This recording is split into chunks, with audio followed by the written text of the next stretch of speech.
Welcome to Accelerate My Practice. So glad you could join me here today. Today we want to talk about how do you break your story. I mean, look at how we shattered the wall over here in an effort to try and illustrate this point.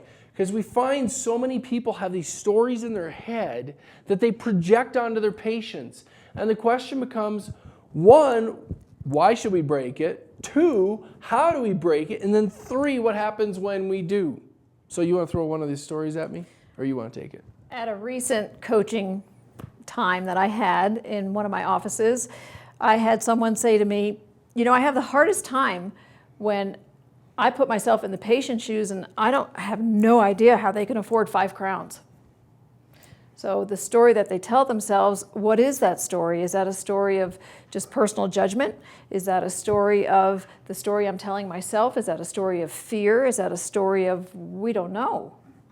So the challenge with this becomes, one, if we assume a patient can't afford it, and as a result, we don't offer whatever the right solution is, what happens is this patient comes back. Let's assume, I have a story exactly like this. Had a client in Oklahoma, and he had this patient with, as he put it, special needs, who came in.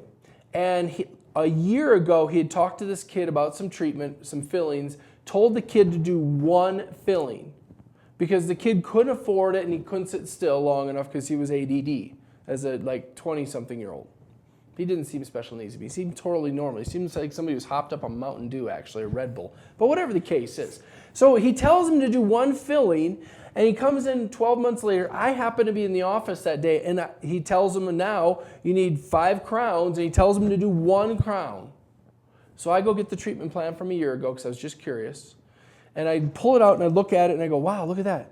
It was 5 fillings last year. How many did you tell him to do? 1? He goes, yeah. I said, you told him to do 1 crown? He goes, yeah. I said, do you know what the treatment plan cost last year? It was $1,500. Guess how much it was this year?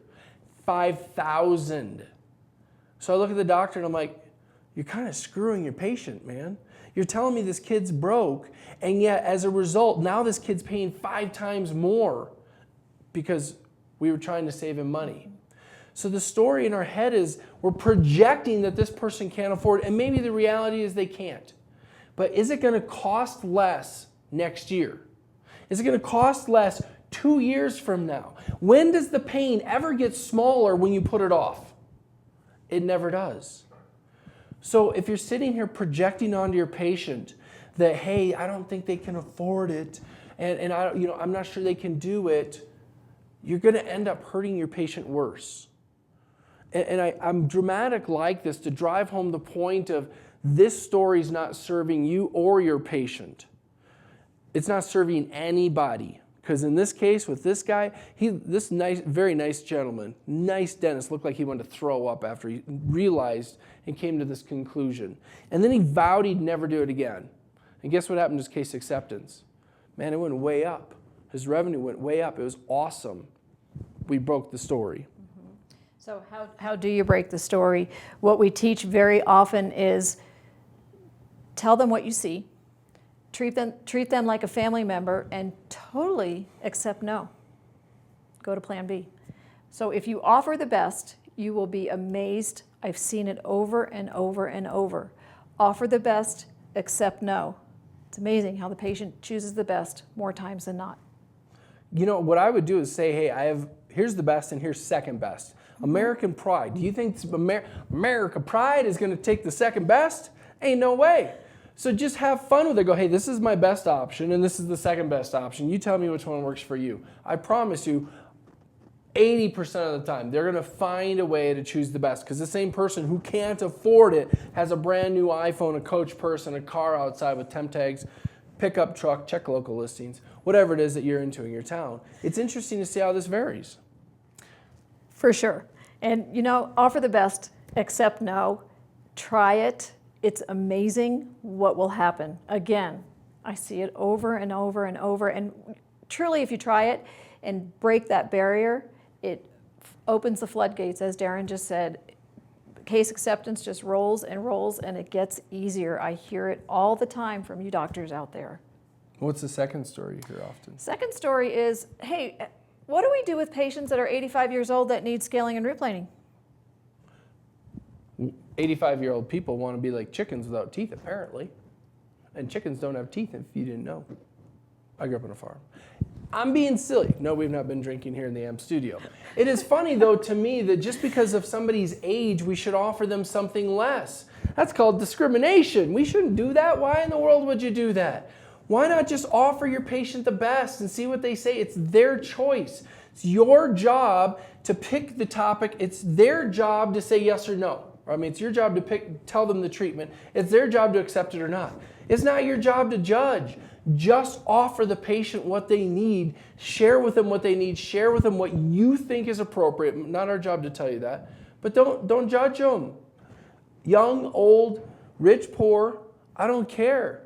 Offer people the best that you can offer them, and you'll always sleep good at night. When you won't sleep good at night is when you see somebody come in later and you go, oh man, so sorry that worked out that way. I didn't really see it coming. Yeah, you did. Of course you did. You knew it was going to happen if you let it go. So I would absolutely not buy into the story. You can't. Who's going to tell the better story? You or the patient? That's the real question. Mm-hmm. And right now, you're telling yourself the best story. If you could just tell your patient the best story, you wouldn't have to worry about any of this. Sorry, I got excited. That's quite all right. He does that every now and then.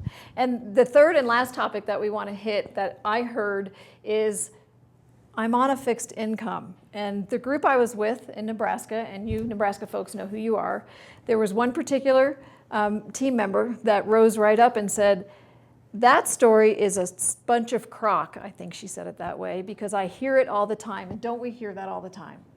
I'm on a fixed income. Well, who isn't on a fixed income? Let's just go back to what we should be doing. Offering what we see, treat our patients like our family, and accept no. Tell them what you see. It's amazing to me when I'm around hygienists, for instance, that there's a hygienist I know in Kentucky that had her first cavity. And she had an onlay done. And I said, why did you have an onlay versus a filling?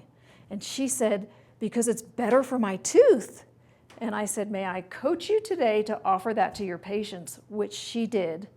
And patients accepted treatment. It's amazing. You know, my interpretation of a fixed income is I have a limited amount of cash and I want to give as little of it to you as possible because it's fixed. Well, of course I want to give as little to you as possible because I want to take the rest and go shopping and I want to get Botox. I want to fix this ugly mug and get some like spray on tan or something so you can't see all this contrast when I get some sun on my face. We want to spend the money on the things that excite us.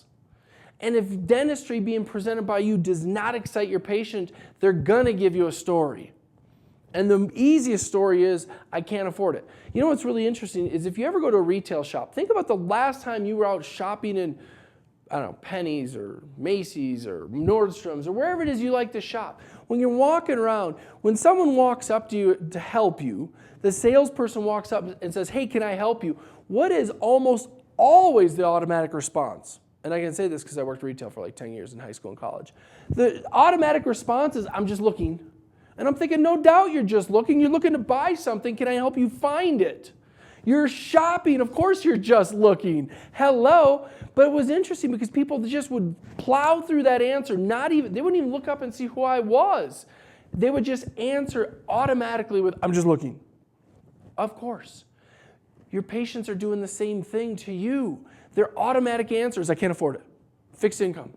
Does my insurance cover it? It's just a response they're puking out because they don't know what else to say. They're uncomfortable, and they do know one thing. They don't want to give you any more money than they have to because they're not excited. Change the level of excitement, and you will change the outcome of this conversation. Man, just talk like you're on crack like I am right now. It'll be awesome. They'll get all excited. They might actually be interested and say yes. Thoughts? So let's leave you with, please remember my hygienist friend in Kentucky when she had her first cavity and she got an onlay. And she said, it's a better restoration for my tooth. In turn, sharing that with her patients that day and getting case acceptance. Try it. Talk to your coach, get some help, work through it. It's easy to do. If you've got a story, come to us. Let us help you break it. We'll find a way. We'll be nice. We won't do it any painful sort of way, hopefully. Yeah, we will. Just kidding, we won't. We'll make it sort of fun and jovial, but we just got to break the pattern. It's just a pattern, and if you understand where your pattern comes from, it becomes very easy. So give your coach a call. If you have a story in your head that you're struggling with, pick up the phone as soon as this is over, call your coach and go, yo, coach, I got a story. You got to help me break it. Call me back later. Can't wait. So excited. Want to live a new life. So do your patients. Hope you enjoyed our time today. Barb, thanks so much for coming. Shatter those stories out there, and we'll see you 8 o'clock Mountain, 10 o'clock on the East Coast. Have a great week.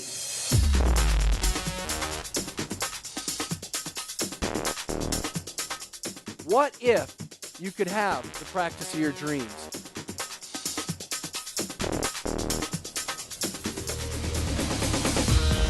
What's holding you back?